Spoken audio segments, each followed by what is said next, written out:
birthday, Grandma Sylvia. Just want to take this time to tell you how much we love you and how grateful we are for you.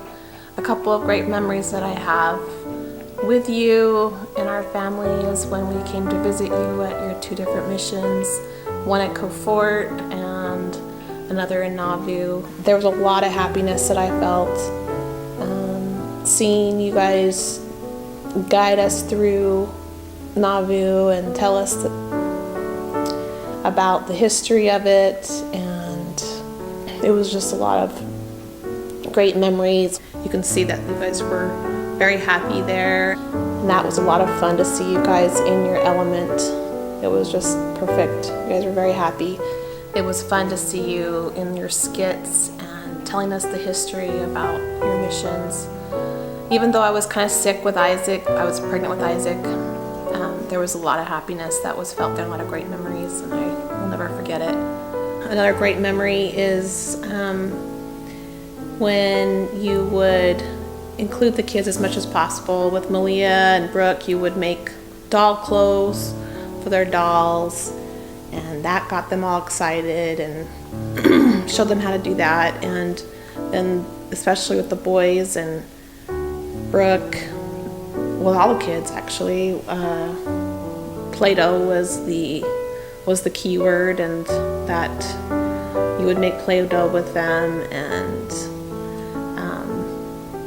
that was just fun for them, a fun memory for them. And so that in turn turned out to be a really great thing for me, because I was very appreciative of that love that you've had for them. What I love most about you is how selfless you are, and what a great cook you are, and how you always want to incorporate and include everybody, and how you've incorporated the kids in Play-Doh making and doll clothes making, playing in your toy room. All of that has just been a bonding experience. Thank you for the mother that you are and the grandmother that you are. Happy birthday. Happy birthday, Grandma. Three of the things that I love about you. You're kind, you're generous, and you're sweet. You make Play-Doh with us, and you make doll clothes with me. And third thing is when you made chili for us that one night. Hi, Grandma. Happy birthday. Some of my favorite memories about you were Play-Doh, and I had such a fun time doing that with you and Brooke and Malia, and the little mini plastic cups we used when we always come over to your house, and little silverware, and we were just so little and it just kind of matched up. Also, another favorite memory with you is we always call you Grandma Play-Doh, because whenever we went to your house, we either played with Play-Doh or made Play-Doh. I'm just so happy to have you as the grandma, and you're the best grandma anyone could ask for. Happy birthday. Happy birthday, Grandma. I just want to let you know that I love you, and some reasons why I love you are because you're really selfless, and you look out for other people, and you make sure to put other people's feelings first, and you just know how to make me smile, and I love that about you. Something I'll always remember is making Play-Doh with you. It is something that I will treasure, and I will always make Play-Doh and make it with my kids and pass it on for generations. And I just love you so much. So happy birthday. Hi, Mom. Happy birthday. I love you so much. And some of my reasons for loving you is because you gave me everything. You brought me into this world, and then when I was here, you taught me all the things about the gospel. You taught me kindness. You taught me goodness. You taught me caring and thinking about others. There's probably no one I know, actually not probably, there is no one that I know that's more like an angel than you, because of all the amazing service you do. You're my own Mother Teresa, even though you're Mother Sylvia. But I was thinking about my favorite memories of you, and there's a lot. There's so many memories that I could I could share, but one of them, I know I've shared this with you before, one of them that is really special was when it was a scary time in my life, going to my first year of school in kindergarten. And because it was only half day, or maybe it's preschool, I don't remember. But because it was only half day, I would come home from school, and I was always the first one of the kids to come home from school. And I would come home and I would open the door, and I would always look forward to opening the door to our big old house, because I knew that every single day that I came home, there was going to be a fresh loaf of bread coming out of the oven. And it would fill the entire house with that warm, yeasty, delicious homemade bread smell. And I would go into the kitchen, and there you were. Either the loaf had just been pulled out, or you were pulling it out. And I don't know how you timed it so good every day, but you'd pull that loaf of bread out of the oven, and you'd turn over the tin, and then flip the loaf of bread back over and cut off the ends. And you would always take a big slab of butter and spread it all over, and I would watch it melt down into the bread, and then drizzle honey back and forth over the bread and spread it out so that every single inch of bread was covered. And I knew that the heels were your favorite. And even though they were your favorite, they were what you always gave to me, because they were my favorite too. And I would eat the warm bread with the melted honey, gooey just melted into it. And we would just sit and talk. And you would just ask me how my day was. And you would stare deep into my eyes. And there was no question at all that you loved me. Because not only could I feel it, but I could see it. And I loved coming home because I knew my mom was always there with a warm piece of bread coming out of the oven. That's one of my favorite. Another memory that I have is of you, but you actually weren't there.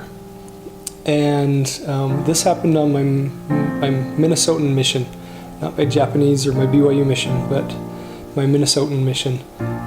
And we had tracked it into this guy named Mike. And Mike was he was a cool character. He was an accountant that was also a Harley Davidson rider on the weekends. He was in a biker gang, full-on biker gear, headband, riding on a great big hog. And during the week he was an accountant, shirt and tie, very buttoned up, funny guy. And we taught Mike for quite a while. Great guy, just a wonderful guy. And he was talking to us, and in Minnesota, it's very important which Bible you use. And so he said, well, the Lutherans, they use the New King James Version, and there's this version, and there's that version, and there's went on and on about all the different versions and all the interpretations. And he was very hung up. He was very hung up about which version of the scriptures that we used, which version of the Bible, or which interpretation we used. And as I sat there on his couch, he was in a big lazy boy across the room from us, and he was talking about all the different versions and all the discrepancies in them and the differences. He said, Elder Morley, which version of the Bible do you use? And immediately the Spirit put into my mind that I use my mom's interpretation of the Bible.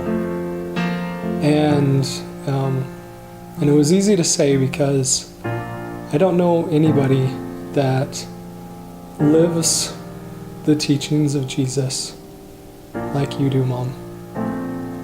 I love you so much.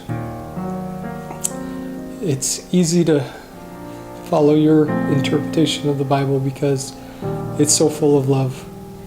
Like Christ said, the greatest commandment is to love God, and the second is to love our neighbors. And you are the perfect example of that. Always showing love, no matter what. And that means so much to me. My last memory, and my fondest memory by far, is of you scratching my back at night. And I know that there were a whole lot of us kids. There were 7 of us. And I know that you had to run around the house every single night, scratching every single one of our backs. But that was so meaningful to me because, number one, it's the way I feel love, and it's definitely my love language, but I knew that no matter what, that was a safe place. And people always laugh, they always have, of how fast I fall asleep and how I'm unconscious all night. And I think part of it is because I knew that I was in a safe place. I knew that every night I had the safety and the love of my mom. And I knew that no matter what was happening in the world, no matter what was happening at school, no matter what, that in that spot, in that place, I always felt love. I always felt like that there was safety, and the rest of the world could fall apart. But as long as I had my mom to scratch my back every night, I knew that that's where I would have love. I love you so much, Mom. You are amazing, and I'm so happy to be your son. We're praying for you always. We love you so much. Happy birthday. Happy birthday, Grandma. Happy birthday. Happy birthday, Grandma. I love you so much. Happy birthday. Happy birthday, Grandma. Happy birthday, Grandma Sylvia. Happy birthday. Hi, Grandma. Happy birthday. Happy birthday. I love you, Grandma. Happy birthday. Happy birthday. By